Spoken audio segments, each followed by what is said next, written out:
DJ Gel. Why?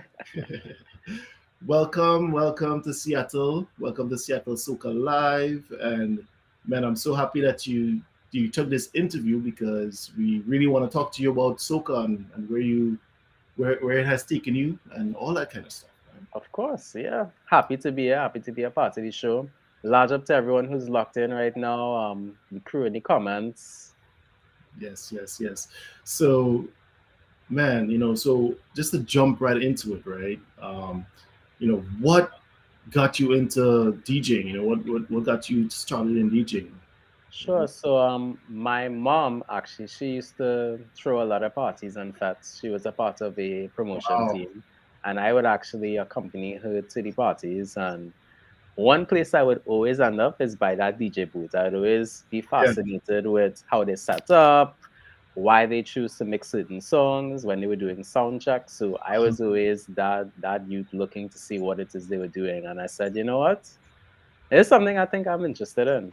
And That's cool. fast forward a couple of years later, I had the opportunity to get my first set and start with CDs. Wow. Okay.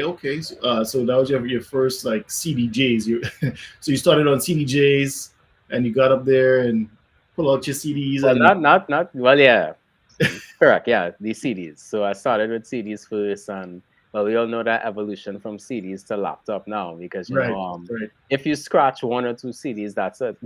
That's it. Yeah.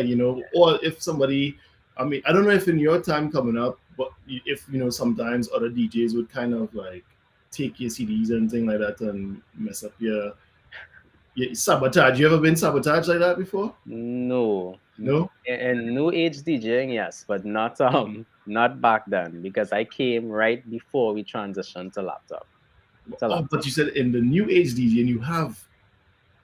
Yeah, well, you will get into you Wow. will get into that. Wow. Okay. Yeah. Wow. That's and I can see that happening. So, all right. Well, let's jump into the second question. What is your favorite thing about being a soca DJ?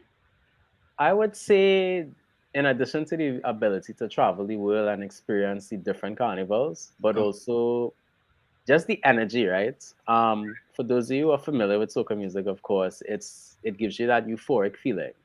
yes. Whenever you listen to soca, it's happiness.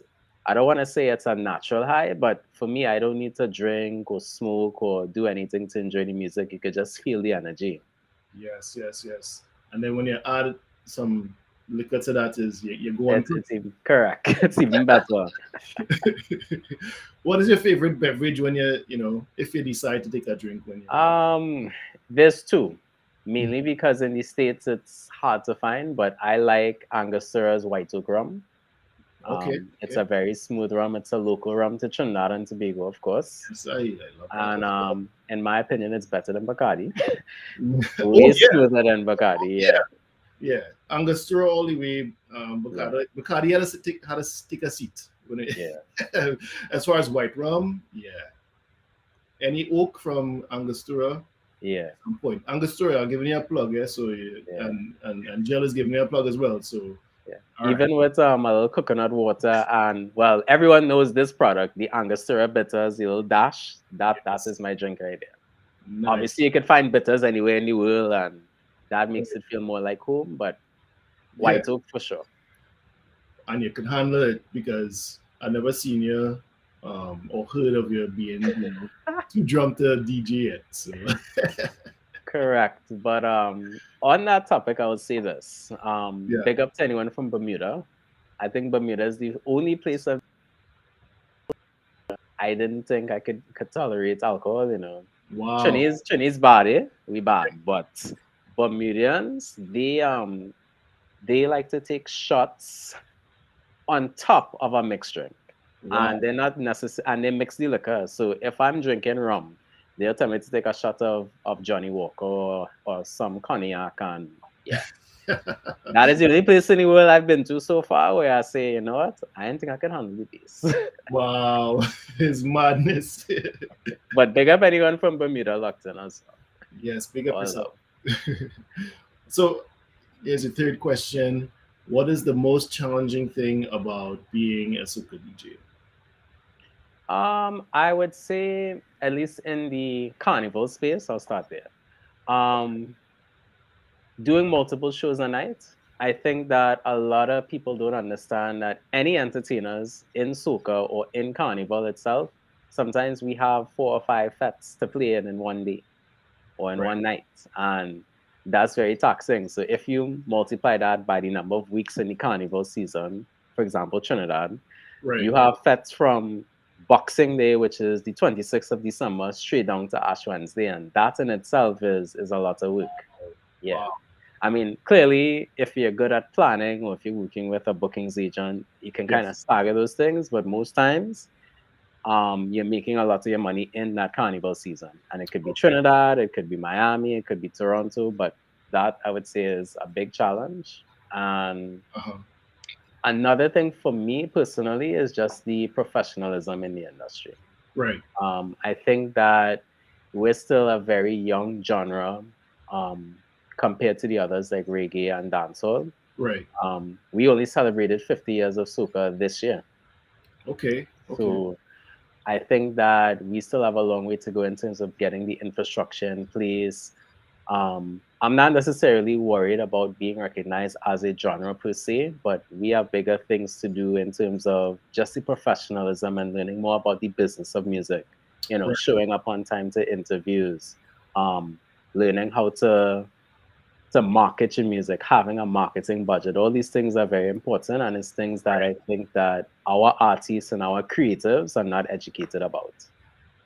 Right. Okay. I could see that. I could see that where, you know, you think it's a top-down approach, or it could be, something that, when I say top-down, meaning like cultural, like, a cultural awakening where, or a cultural like force where they're like, okay, if we're not soca, this is coming from, such and such nation. Well, you need to be at this level, or else we're not going to support you as a country, or you know what I mean. You think that's what needs to happen?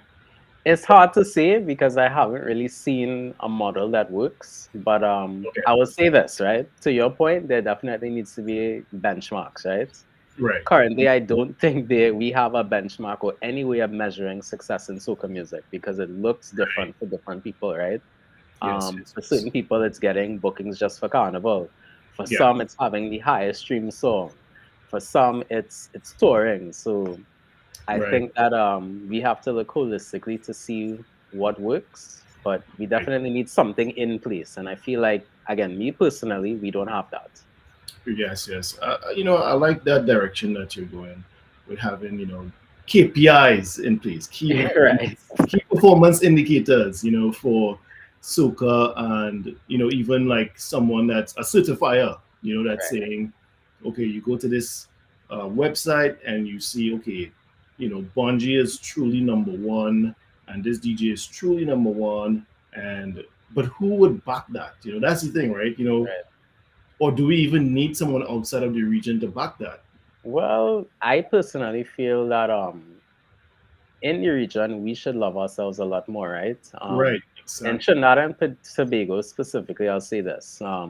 Outside of carnival time, we rarely hear soca. Right. So Yeah. after Ash Wednesday, after this gigantic soca switch is comes to an end. In previous years, it's gotten a lot better versus when I was a child. Like after Ash Wednesday, you're not hearing soca So that's okay. till maybe like September, October. But Right. I'll say this: we need to value ourselves and our culture a lot more Right. because more and more people are paying attention to it. And in order for the external forces like the US, Europe, Canada to take us seriously, we have to take ourselves seriously first. Yes. Yes. Yes. I do agree with that wholly. Yeah, And the other thing as well, I don't want to, be bashing other countries for picking up like so okay, there's soca and then there's carnival. You know, right. a lot of people think about it synonymously, and as far as myself and Seattle Soca, I have separated both of those things and said I'm focusing on soca. I'm not going to do a carnival. That's Soca is part of carnival, but Right. it's not the whole, right? And I think we need to look at it like that as well, as a whole separate industry from calypso. And then not from calypso, from carnival. Carnival. I mean, carnival is a vehicle, and it's an Mhm. amazing vehicle, but I believe that it could stand on its own. Right? What are your thoughts? And I think so too. I mean, big up the Soca source wherever they are. They've actually provided a lot of data to the industry recently, showing that people Wow. are streaming the music outside of Carnival and in different places in the world. So it are places like Japan, Yes. Dubai. I saw even up to last week Austria Uh huh. that actually are streaming the music, and there's not a Carnival in sight. So Right. I agree with your approach that we need to separate the two. So we are definitely in a baby stage. We're still in the baby stage. People are still adapting, and which is a good thing. Um, but it's such a long time. It seems like that we've been in the baby stage, right? Right. And And maybe you just need the right change engines too. I think now with, and I'm optimistic, right? I think now with, if you watch the Afrobeats movement, for example, out in Nigeria, Ghana, South Africa, you yes, realize they've been knocking at the door for a while too, just as long as us. And they right, finally get through because they have the proper structure, the labels behind them, the marketing. right. And well, TikTok also came at the right time. TikTok was one of the main social media platforms that actually, lack for better Oh, words, bus certain artists or introduce certain artists to the market. right, right. So, in terms of like you feeling like bursting through on different markets outside of the Eastern corridor, right? Um, how do you feel about it? Have you been able to travel outside of Miami? And they call you Soca boss, so Right. where where have you been? Australia was definitely one of the places. Sydney, Australia, to be specific, Nice. was one of the places I had the opportunity to perform soca for people who haven't heard about it. Yes. And for the most part, they were receptive. They actually did know a few songs, and some of them have never Wow. been to a carnival in their life. Wow. So, Wow. How many people show up at that event? so there were three events actually. There was a Friday event featuring Cranium from Jamaica, Okay. and I think that had the most people because reggae and dancehall obviously has a presence everywhere. But I'd say roughly 500 the first night. The Hmm. second night was around 300, and the third night was, well, the third day event was also the same thing. So Okay. there is a market there in Sydney. Um, from my understanding too, Nyla's music was big out there as well because Nyla reaches these niche markets. Right. But yeah, and coming up, I have Tokyo, Japan for September as well, as a market Nice. that is not a traditional soca market. That's awesome. Well, then we have to talk about Seattle Yes. and how to make that happen, how to get everybody to come out of their home. Anyone who's heard about Soca, anyone who was attended the past events. So that would be a cool thing, and it would be cool to in between that travel to Japan, because there's a stop off. I mean, probably Seattle would be like the how what route are you taking to get? I have no clue as yet. Okay, well, Um, we can talk about that. we'll talk about it offline. But I know So, the flight is long. what is your favorite soca song of all time? Of all time, every time this question is asked, is a lot for me to think about. But Yeah. there's two in particular. There's Biggie Irie. Pick up anyone from the island of Barbados. There's Biggie Irie's "Nah Going Home" Okay. from 2007. The reason why I like that song, although it's also controversial at the time because it won the International Soca Monarch in Trinidad and Tobago, and I think Biggie Irie is one of the two outsiders that's ever won the competition. Right. But the reason why I like this song is because of the vibes, right? Whenever you're going in a fete and you have a great time, most times you don't want to go home Right. and you want that feeling to continue. So I always like the energy that that song had. And then another song would be Marshall and Jupiter's Real Unity. Oh, yes, yes, yes. Yeah. And especially right now, I think across, probably even in Miami, there's a lot of people coming in from India and moving into the United States and stuff. So I think they probably enjoy that song a lot too, to get some of their, it's really cool. So here in Seattle, there's a lot of Indian and African people. So when you play soca, they're like, what is that? Because they're hearing exactly what makes up soca. You Right. know? The rhythmic structure that the Yeah, two major influences, the Indian and the African, right? yeah. So and they get to hear it in a different way, and they lose their mind sometimes. And it's really cool to see. So, For man, sure. And I'll say this too, soca music is a unifying music as well. right. I was fortunate where I got to see that on the world stage where it just brings people together, even in Yes, Trinidad and Tobago and by extension the world, right? right. Yes. I met some people who I never thought would love soca. Um, Person from Bangladesh, person Right. from the Philippines, and they're living right there in Toronto. But it's so interesting the power of soca music and what we have and kind Right. of what we take for granted at times. Yes. And I think a lot of people are starting to notice it, and they're using it to boost their own, things, their own economy, their own business. And I even see Zumba people. I've met a few Zumba people who have never been to Trinidad ever, but they run soca Zumba classes, and they do well. Yeah, People enjoy it. So because it's the perfect BPM or beats per minute for people to work out to as well, right, yep. especially power soca. If you ever want a great run or a great cardio session, you have to put on some power soca. Oh yeah.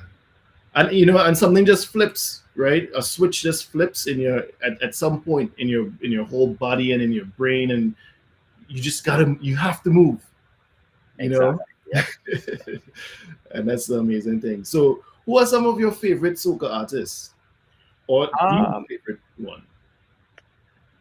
There are a few from across the region. Of course, we have to put Marshall Montano in the conversation. He's the king of soca music. Yes, He's opened many doors for soca and for Trinidad and Tobago. yes, yes, yes. Cass the band, so Cass and the entire band. Yeah. If we're talking outside of TNT, it would be Vaughn from Grenada. He's a young artist, but he's very talented. He could perform. Oh yes, His Vaughn. vocal Yeah. variety and his range, amazing. There's Tedison John from the island of St. Lucia as well. Um, Yes. he sings different music, real music. If you Right. ever Yeah. listen to a Tedison John song, like a song like Vent, you'll hear realness, which I think is missing in Isuka because there's always this misconception that lyrically, or the lyrical content that we sing about has to be about carnival or wine and grind or jump and Yeah. wave. Right. But his music is very real and it connects with people. Nice. Um, on that note, too, Voice. Voice is another Voice. young artist as well who kind of does something similar.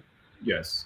Um, Bungie Garlin, of course, he's the Yeah. lyricist. He could freestyle better than most artists Right. in the Caribbean. And what island I haven't touched? St. Vincent and Grenadine, Skinny Fabulous. His energy is unmatched. Yes. And in Antigua, I'll say Tion Winter. I can't say I've heard of him, but I probably heard this song. Yeah, You but probably heard a song or two from him. But yeah, he's a very talented artist in Antigua and Barbuda. But he doesn't tour as much. That's the problem. so touching on, you were saying that you have a packed schedule from Boxing Day all the way until Ash Wednesday. So for the DJ, and well, let's start with the DJ first. For the DJ, is that a viable source of income? What's the ballpark that a professional DJ in soca could make, um, Hmm. like that? Well, it depends. In my opinion, I always feel like in entertainment, you have to diversify in entertainment and outside of entertainment. As a DJ, you should be throwing at least 2 or 3 events a year Right. Okay. because events and based on your supporters, those are the ones that will actually fill your pockets with money quicker than one or two shows. Not Right. to say that you can't make a living, you can, but to answer the question, I'll probably say roughly 48 to 60,000 US a year. Okay. But it depends on Right. several factors, right? It depends on the market, your demand, and your brand as well. If you don't have a strong brand, you can't call for certain prices, right? Right. And then of course there's also a market cap as well, as we spoke about with them KPIs. There's a lot of numbers and factors involved, but I'll say it could be a sustainable living, but you have to also have different options in Right. terms of throwing events. If you want to do mass or carnival and have your own section, you can do that. If you also want to produce as well, make your own music and get royalties from that, that's an option. Right. Um, if you have an amazing voice and you want to be a voiceover artist and do station IDs or radio drops or commercials, that's another source of revenue. So Right. within the entertainment industry itself, there's a lot for DJs that they can do to generate revenue outside of having to perform all the time. Nice. So they really have to look at all the little verticals they have, Everything. and yeah, Because that it's so vast, even down to working on radio as well. right. I have a position at SiriusXM where I run Yes. like the Soca division, and Uh huh. that's another revenue source as well. But you have to look at all these things and see what works best for you. Right. So how? I mean, how did that spark? Did someone reach out to you and say, "Jill, we want you to curate this," or did you seek it out and score goal? I mean, So for me, it was a lot of the content I was putting out. So I put out a lot of mixes every year, obviously. Roughly about 20 to 25 mixes a year. holy moly! So yeah, there was someone in Jamaica, big up to ZJ Sparks, an amazing Oh, woman. nice. She Yes. works on a radio station in Jamaica, but she also was contracted to do some stuff for SiriusXM under the Bob Marley umbrella. Right. And she's been following me for a while, following my mixes, also following some of the video content that I put out in terms of educating people about soca and the different music from the other islands. Okay. So she is the one who actually brought my name to Sirius, and well, they trusted her. And then when Sirius was ready to launch the first ever soca channel, I was the first person called, along Look at with that. Look at that Jamaican Trinidadian, the working link up. together, link up, and I think that's amazing because there's always people saying, oh, Jamaican against, a lot of people pin Trinidad against Jamaica for some reason. And The entire Caribbean, to be honest. Like, there's even this small island argument that I heard on Uber Soca Cruise mhm, not too long ago. That there's small island versus big island, the VI yeah, versus dominant. It's all I madness. feel like I was saying Trinidad, I feel it's dutishness because Yes, every, exactly that. you know, Exactly that. I have friends that are from, Dominica and Dominican Republic and St. Thomas and Barbados, Jamaica, all those places. We all get along. They all love soca. We love reggae. But there's just these little weird pockets of crabby people who just are not happy with their life or something. And those are the people that create I this. think it's more than that. If you want to go back to the days of Christopher Columbus and the colonialism that Great Britain and France and who was Right, that right, right.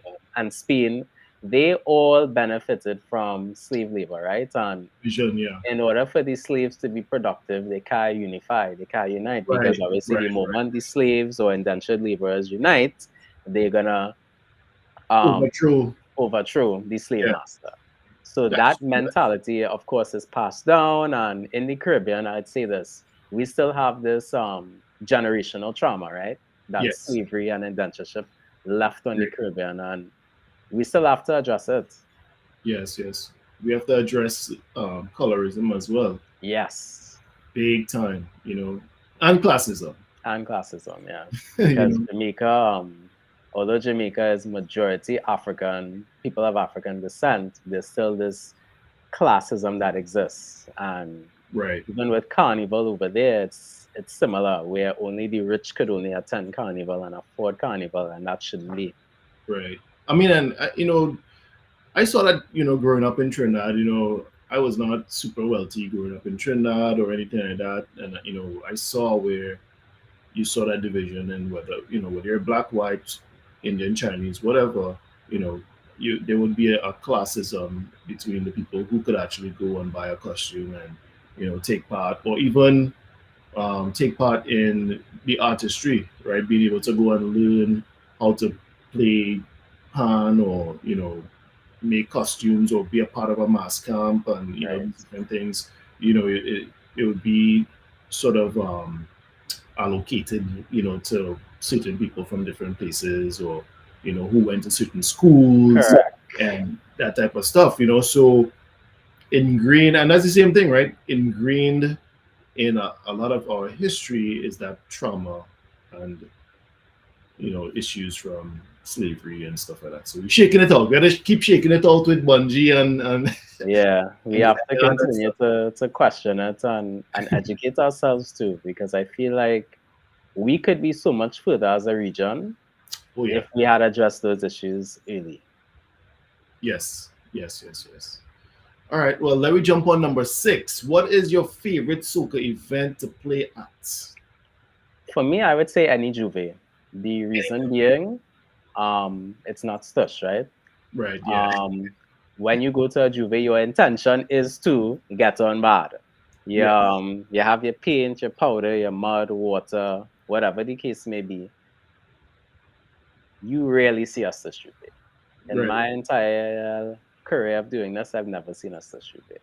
That's amazing. I've seen people sort of licensing this thing called AM Bush, and that Ambush, yeah. ambush. Okay, it's ambush, not AM. But okay. Well, yeah, It's both, it's both, it's it's both. both. Okay, okay. And I guess, well, the whole Caesar Army ambush. Okay, I get it. All right.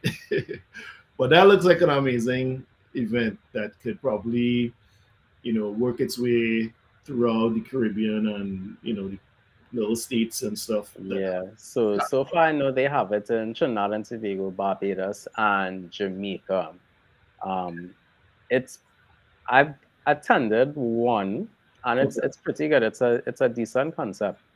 I think what they wanted that to be though was an alternative Juve experience. Oh, okay, Yeah. okay. What? So, do you put on something similar to that, or like a juve?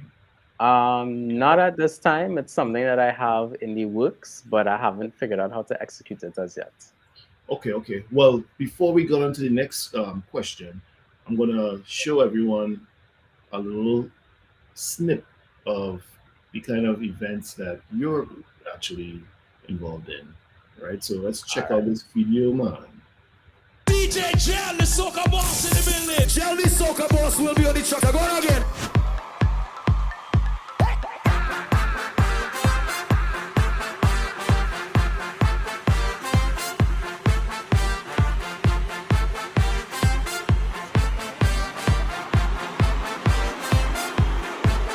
As soon as you reach, it's fire, fire, fire. I beg you please.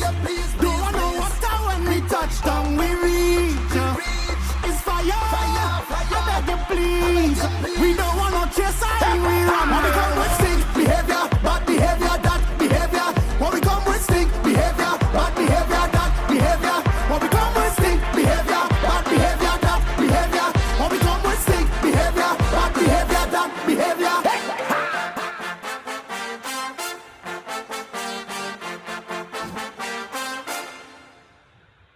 Yep. Oh, wow, wow. That's a lot of vibes, man. So, what does it take to, put on something like that? So that would be the Miami Carnival section that I had. I had a section in a band, and with that, it requires, a lot of staff. You need to get if we're starting from scratch, a mass designer on top of that. You have to get someone to do production, for example, to put the feathers and stuff together. Right. Um, Depending on if you're doing it in-house, you need an in-house team to put the jewels and all them stuff on the costume, or um, as what people do in the Caribbean now, you outsource it to China, and obviously you have to give China a sketch and a prototype of what it is you want it to look like. Okay. And Okay. then for on the road experience, if you're partnering with a band, obviously to do this section, you're coordinating with them, you're figuring out if you need to put goodie bags together, what the band fee would cost, how much profit you would make from this section, Right. what experience you're delivering to your masqueraders, which I think is the most important thing, right? Right. Because any day somebody's paying money to get a costume to sometimes play mask for the first time. Miami Carnival is usually that training wheels for a lot of people in the States who have never been to a Caribbean carnival before. That's usually their first carnival where they would go and say, okay, I like this. I could hype up myself for a Trinidad or for Grenada or Barbados. Wow. And making sure that they have the best experience possible.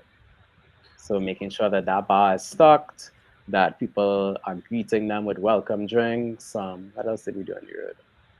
Just making sure everyone's having a good time, more or less. You know, um, I went with one of my friends to pick up his costume one time from Tribe when I Ooh, visited Trinidad. what year was that? That was right before the pandemic, so that was 2019. 2019. Yeah, the 2019 and 2020. The Well, last, our last carnival was 2020. so 2020, yeah. And I said, man, the kind of logistics and supply chain knowledge that these people put in forth, better they run through that because it was on point. It was lean. Everything was, like the Ford model, you know. And I was like, oh my gosh, wow, this is on point, And what you're telling me as well, the amount of, you know, planning and execution and Yeah, logistics. it's And logistics. that's Did you go to university for logistics or supply chain or business Mm-hmm. operations? So I went to university for marketing, believe it or not, marketing and advertising. I did a little focus in public relations, so kind of like that crisis communications, writing press releases, media training to be ready for this interview today. And I took courses in like video production. So as you saw with the visuals, the importance of having those things. Right, And I did something in business, but I can't remember what it was. I probably did like an intro to business course, but right, um, a lot of those things and a lot of even for me and entertainment is self-taught. I right. had a few mentors, but I had to learn everything from scratch. Yes, And as I'm talking to you with the transition from the CDs to laptop, a lot of that was self-taught. nice, nice. Yeah, and I believe you have to be multifaceted as a Caribbean anything, right? Correct. Just being an immigrant in America, you have to, and I'm assuming that you're an immigrant, right? I'm not sure if you were born in Trinidad or if you're a first generation. Born in the States, but raised in Trinidad and then back in the States. Well, yeah, first generation, Yeah, you have to be multifaceted and get as much education as you can, right? So correct. I think there's a huge And misconception. and being able to adapt as well. I think that anyone from the Caribbean has that skill to do Right. so and to do many things. Yes, yes, As yes. even sorry, I got you. Even if we're looking at some of these small islands, I'm really amazed at what people in Saint Lucia are able to do. Right. Like there's this artist by the name of Hollywood HP. Uh-huh. He is an artist. He works on radio. He also rents out sound equipment. He's an audio engineer and he's a DJ. Nice. Where he getting all this time? But Right. it goes to show to my earlier points about being able to make this as a living or as a career, you have to be able to find the opportunities in entertainment. And as Right. probably the best model so far that I've encountered in the career. Nice. This should probably be a class in university on, I feel so UE sticking. where you stick in because it's a huge market. It's probably it could be you think it could be close to $1 billion market, or if I it's would say currently in our market size, I'd say about in the millions. I don't think we're in the billions yet. okay, so in Trinidad, which company did the Soca money? It was sponsored by which The Caribbean Prestige Foundation, normally, Prestige? and then NLCB, See, and there's another corporate sponsor, but NLCB was one of the main stakeholders as well. so I think Prestige is probably one of those companies that kind of have an idea that you know Soca and Carnival could be a share, but I But don't. remember what happened this year. For everyone who's looking in, Uh, the Prestige Foundation, they put on this competition in Trinidad and Tobago, the International Soca Monarch. right, However, for this year, we didn't have it. right, For whatever reason, they blamed it on government funding, but mhm, Prestige Foundation is a private entity, right, and they get funding from Arts and Culture Ministry for Carnival, obviously, but they said they didn't have enough funds to put it on. And in my opinion, knowing the value of what we bring and our carnival and our product, for right. a product that's not advertised, by the way, um, I think it was a mistake not to have the International Soca Monarch. Yes, I believe that as well because, I mean, they may be operating as a private entity, but I feel like there's a lot of stakeholders that are not, necessarily within their entity, but benefit from. I mean, the stakeholders are the people of the country and the people who enjoy the culture as well, you know. Correct. And I think that that's a failure there, a huge failure, you know. And man, if I had $100 million, Mm, I would make Soca itself mm. an IPA, right? Or IPO. IPO. IPO. IPA, you I thinking think I want you want a little IPO, beer? You want some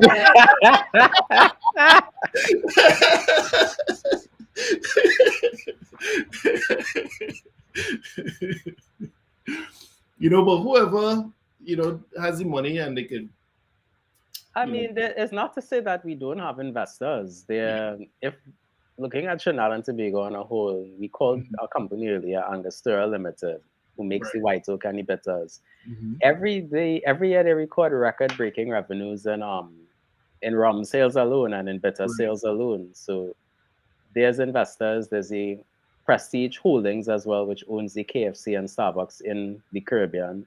It's Right. not to say that there's not investors. As I said earlier, we don't have the infrastructure or the right planning yet to get to that point. Right. Once someone comes in and sees what could be done, whether it's someone in the Caribbean or externally, Right. then I think we will reach where we need to reach. But as of right now, from an investment standpoint, if I'm a business person, they can't see the direct return on investment in Soca and Right. Carnival right now. Right. Yes. I mean, even as a small time investor, in terms of looking at your ROI for a fete, most people purchase tickets last week, before the fete and stuff like that. Correct. And that is a lot of stress. And, you know, it's a crazy cultural, you know, part of it that you have to break through and just have like an artistic kind of belief that is going to work. And well, art doesn't really, you know, go well with, qualitative and quantitative kind of analysis. Yeah, I mean, if you have experience putting on said event year over year and you've noticed the same trends, you could kind of predict Yeah. what will happen year over year.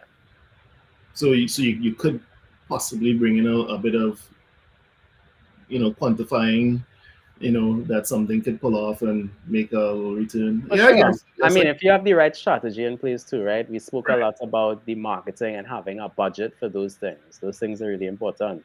Whether right, you're going to do radio ads or commercial or social media ads, or, I mean, although I don't like this idea, handing out flyers and the word of mouth advertising, you have to try right, every last option if you want right. to be successful in entertainment, especially if you're putting on a show. Yes, yes, yes. Man, the handing out flyers part of things, being in marketing, and you know, like for myself, that's not my background per se, and I'm only saying that because my background is in supply chain, right? Ah, But I am doing a master's right now in marketing, right? So I'm learning a lot, right? And everybody tells you, or every forum says, don't, stop handing out papers, right? Start, people toss freaking hard copy stuff all the time, and it's a huge waste of money and stuff like that. But then I see street teams very successful at it. Yeah. You know, so then it comes back down to your target audience, the culture that you're working with, and having a marketing strategy that is customized for that target market. Correct, because you have to know your audience and what it is they respond to. Yeah. And one thing I know for sure, people love free things. So if you're giving them a discount or a free, you hand this out a free rum punch when you come to my event, Right. Yes. people keep that. So yes. you have to look at what would be effective for the audience for sure. Cool. Cool. So, what is the favorite thing about soca music or the soca scene?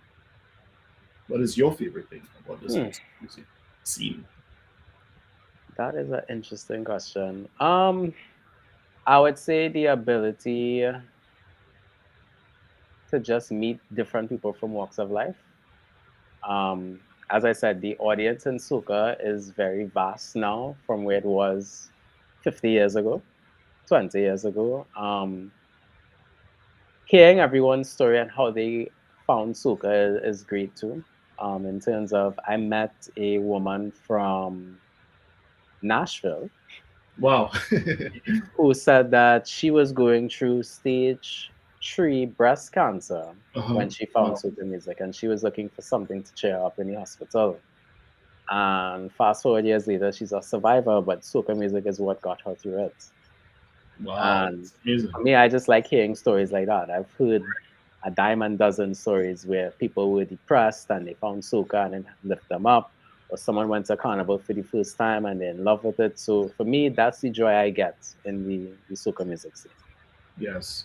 That's really cool. One of the cool things that I've seen, you know, would be like people who are from places like Nashville or, you know, some crazy middle of America place.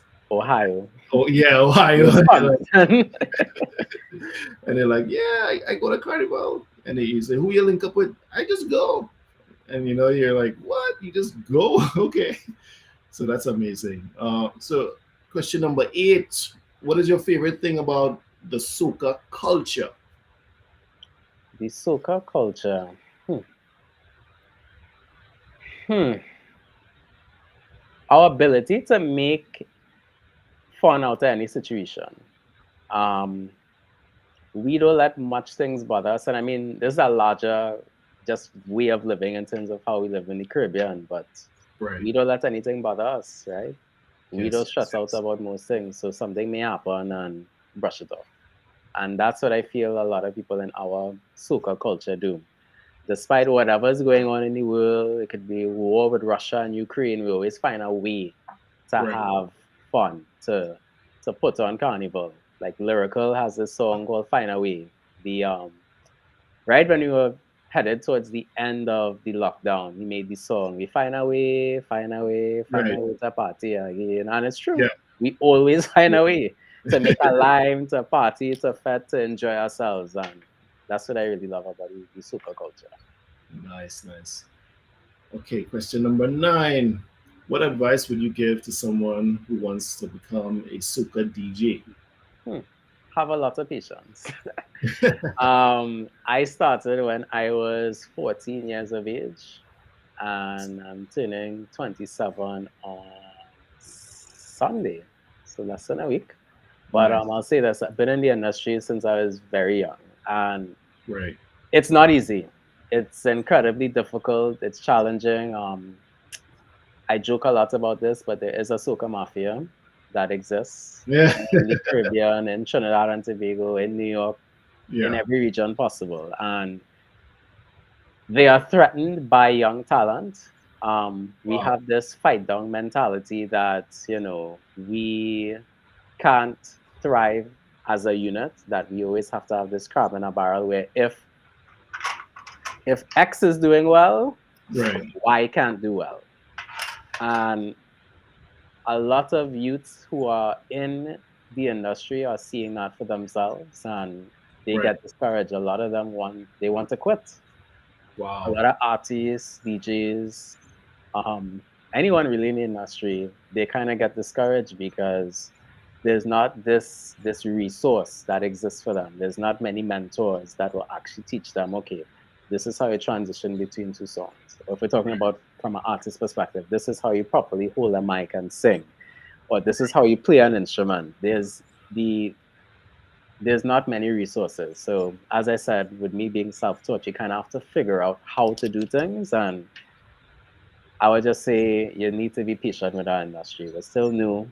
I know you mentioned we're still in our baby phase and our baby steps phase, and we've been there for a while, but just need to be patient. Yeah, nothing wrong with being in the baby phase, because you're getting a lot of new money and stuff like that, and all the other you know positive things that come with being in the baby phase. You could still make mistakes, um, stuff like that. Before you get mature, and then you're really gonna have some soca mafia, because then the barriers to get into it would become even taller. Right. So at least you could still put on your stuff, and you're gonna capture people, and not too many other people could say, what, I see Gel playing on that event today, I'm going to put on an event next door. I mean, that happens. That definitely happens, and that happens now, even with our small market. Like, not me per se, but a lot of event organizers, promoters, they've brought me for events, and it's a paying event. They might bring me and an artist. I know, for example, something happened in Houston where it was myself, Ricky Jai, and Skinny Fabulous, and another promoter say, "Hey, this one doing an event. I'm gonna throw a free event to make sure this one do make." Wow. And yeah, and there's a lot of those stories I've heard and I've seen for myself over the years. So That real dread boy. I mean, that is that level of of of hating. yep, it exists in our industry. So Wow. I always go back to it. Just be patient and learn what you could learn. One mistake I know I've made for sure countless times is not having the right relationships with people. Right. Um, you kind of need to treat your relationships like it's gold, because as you said, based on opportunities you get, it's what school you went to or who you know, and most Right. times who you know is your really your net worth, because Yes, yes, it yes. really determines how far you go. You know, and it's crazy, right? Because for me, I would have been in Trinidad up until age 17, right? So, but, a little different from you, I actually learned to DJ from some of the DJs who are on the radio now, right? Well, Who? I'm curious. um, Assassin Singh. Yeah, lie, Yeah. assassin. Yeah, assassin real bad.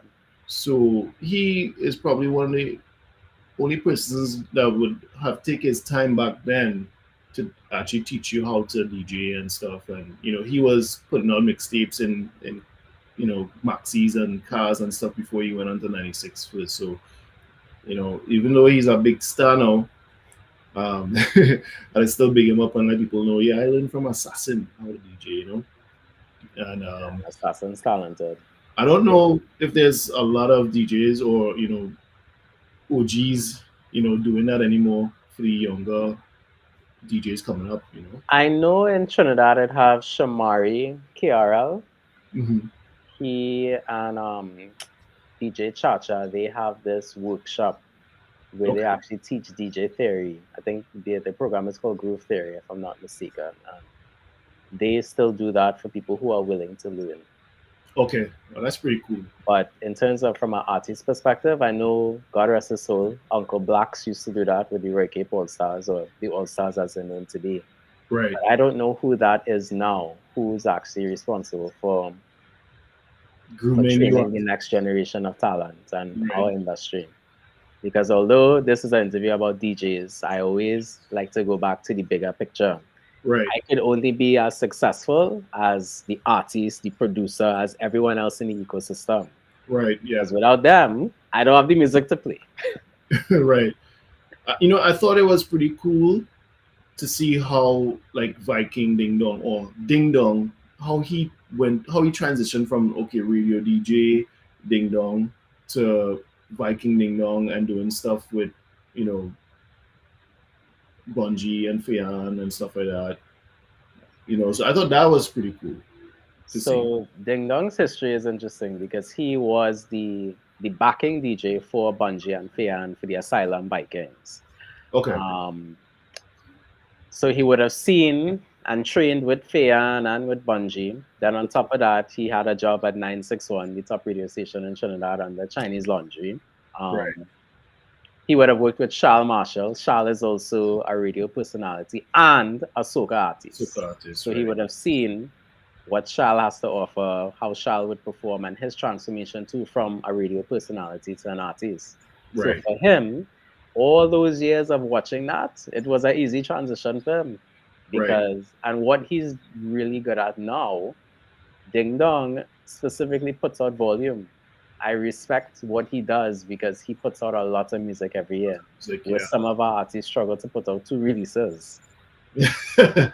I think, and it comes down to again who you know with that, because I know, I wouldn't say I'm super good friends with any producers, but I would have, initiated conversations with them and then try to, execute and get an artist to create a song and crickets, you know. But sometimes it falls on the artist too. What I've noticed in the pandemic, especially, because as you said, Carnival and Soca kind of in this ecosystem together. But because we didn't have Carnival, a lot of artists kind of either held back or didn't put out music. Right. Whereas the producers were willing to work with them and, as you said, crickets. So Yeah. too, it also comes from the drive of the artist and who's actually hungry to want to put out music and to want that success. Or which, well, I won't name names, but some producers, they say they have too much work. So, You go and you find a next one. I think there's a lot of producers now in this day and age right. outside of the. I'm not gonna call names, but there are a lot of producers now. So I know, as far as the big Okay. ones, though, I think for me, the biggest one, which, I gotta say hats off to him, and I will call his name Precision. AC, You see, he's always, I think, for being one of the biggest, one of the most open persons to work with. yeah. You get good feedback, and he also tries to direct you into a professional way of doing business. You Yeah. know, so I gotta say hats off to him for sure. Nah, big up Casey for sure, Precision Productions. And well, you know he's on the West Coast, right? He's on the And he on the West Coast, so I gotta say, I gotta big him up because we on the West Coast. So. So, what do you think is the future of soca music? That's question number 10. Definitely living outside of Carnival. I would like to see our music in a bigger festival outside of Carnival, like how you could attend an Ultra Music Festival or Yeah, a Coachella or a Lollapalooza. I see it having high streaming numbers, us actually having yes, an official chart where you could go and see, oh, Come Home by Nyla and Skinny is the #1 stream song, right. followed by Hard Fat, followed by what? Magic, not Magic, Mood by Cass and Shaggy. I could see that happening. Yeah, Um, honestly, oh, let me not cut you off. Finish. and outside of that, just seeing our music played in different parts of the world in terms of malls, movie placements. I think there's a big opportunity for our music to actually be a part of movies Right. and TV shows. We barely see that. It was crazy. During the pandemic, I met some folks that actually go to LA and they have plugs in LA. And now, after the pandemic, they totally disappear. You know, I would have, had conversations with them and stuff about, work that they're doing in LA with production studios and stuff like that. But, you know, yeah, they totally, I don't know what it is. Like, they don't plug the soca, or, they just worried about, whatever they're doing. So there is like, or there are Caribbean people, Trinidadian people in some of these right places, but I just don't know what it is that stops them from plugging it. Or maybe they are plugging it and they're just getting, shut down. I don't know. No, we don't know. But as I said, it's patience. Yeah, And I left this out too, patience and persistence as well. right. I mentioned a lot of youths want to give up. But I mean, I was faced with that same challenge. A couple of my peers in the industry were as well. But Right. the more you're persistent, the more likely you are to be successful. Yes, Because yes, yes. I think as much as everyone posts up these great moments of we finished this song or we're charting here, no one posts the hardships, the realness that people don't see. What Yeah. it takes to put together a section or to put on this event or to make the song. And when you hear those stories, and I'm sure Casey or Precision could give you countless stories of what it took to put out one release, Right. is very important. And I wish we had more context and more the behind the scenes stories. No man, I know personally because recently I've been working with artists and flying to Trinidad, producing a song, and doing everything else in the background. You know, um, I mean everything from the artwork to getting it onto United Masters or CD Baby or all that Yeah, stuff, the right? distributors. Yeah. Distribution, right? And also doing SEO, right? So that's one part that I'm doing right now is SEO, and so I want to see how that's going to pay off in the future.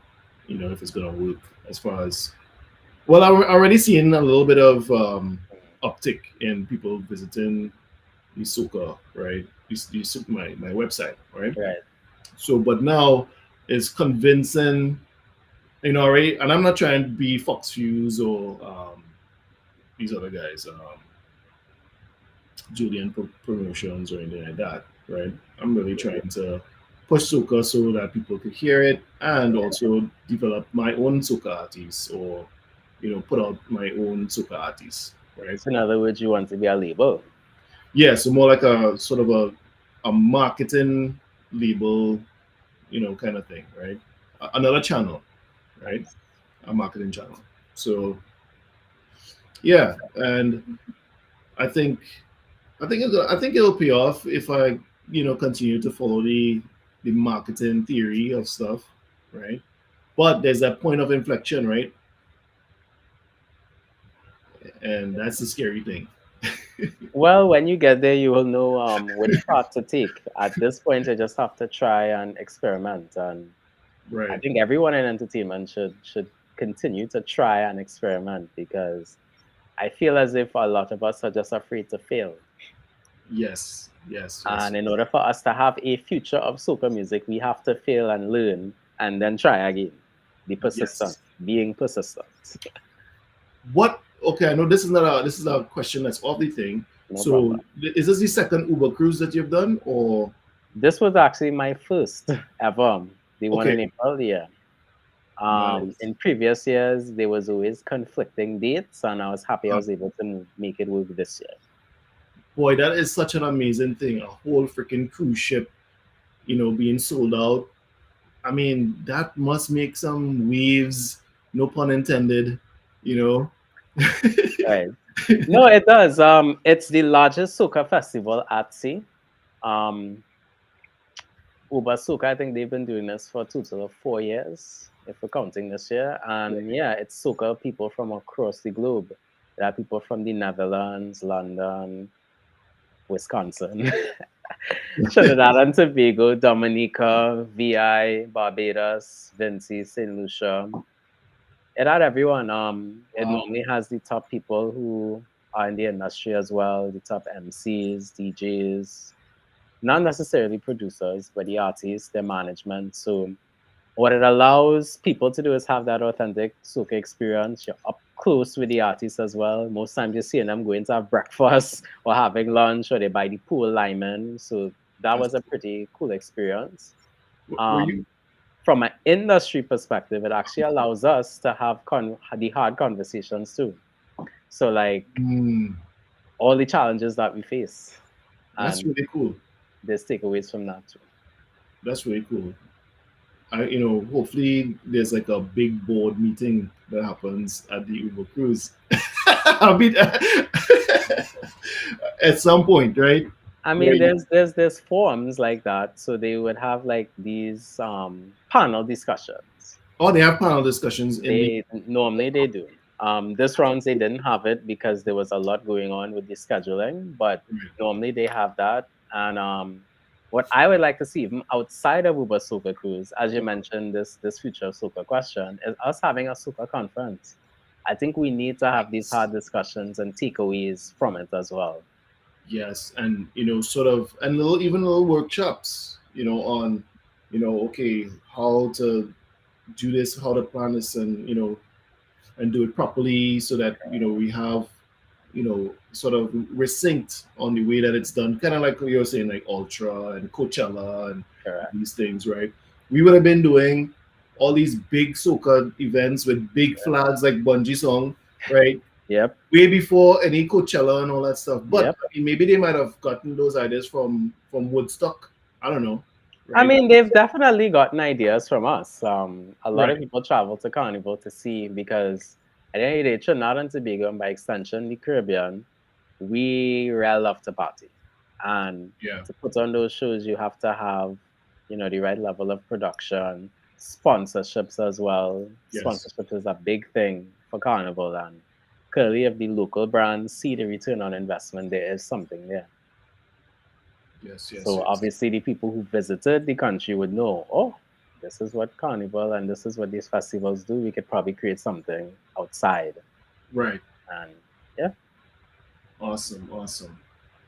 Great. I know we could jump into all kind of stuff that people could, or companies could, entities could probably do with the marketing, and trying to get more people to come, travel outside of their area, their state, or whatever.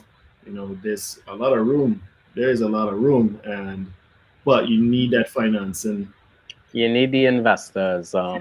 You definitely need the investors and a proof on the return on their investment as well. Yes, yes, and we don't want to take those that some money and then it's trouble for you. You know. Or any money or anything from Island Finance. People looking for Oh Lord. Cool, brother. Well, it was really good catching up with you.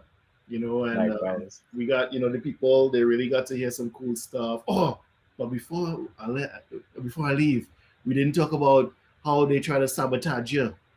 How you know you Oh don't have to name gosh. names, but how did that go down? So it's petty things, but going into my laptop bag, taking my charger, hiding it underneath the stage. Um, What? if I have extra USB cables, taking that away, hiding my bag, all kind of it's petty things. It happens. It doesn't happen often, but there Right. are ways in which people would try to sabotage you. So Wow. And you think it could be like a matter of, let's get jail name on the flyer and then sabotage him so we don't have to pay him?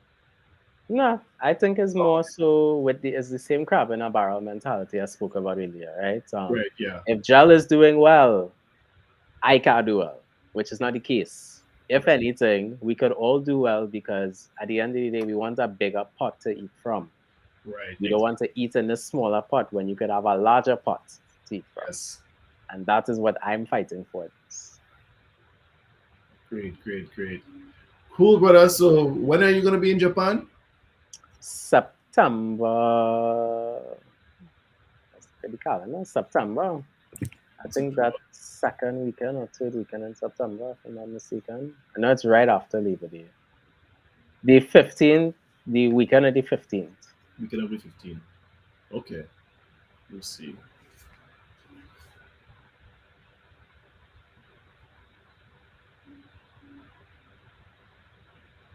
All right. Noted. We'll see if anyone is interested in soca in Seattle around that time as well. You never know. Maybe we go on a fete. You know, it's come across So that was flights from Seattle the Japan. to Japan. Oh yeah, yeah, yeah. I have plans to go to Japan next year. So but you never know. I might gotta come and hear what Gel playing down in the session, man. For sure. All right. Thanks for taking the interview and sharing all your experience with us and your thoughts. And Of course. look forward to seeing you putting on some more big fat and spreading the soca. Of course, and thanks for having me. And big up everyone who's locked in the chat room, in the comments, wherever you are. Because I actually don't know where this is streaming. Yeah, but so but big up everyone locked in right now. it's streaming on Facebook, YouTube, Twitch, and Twitter. Yeah. Wow. Okay, well, big up everyone.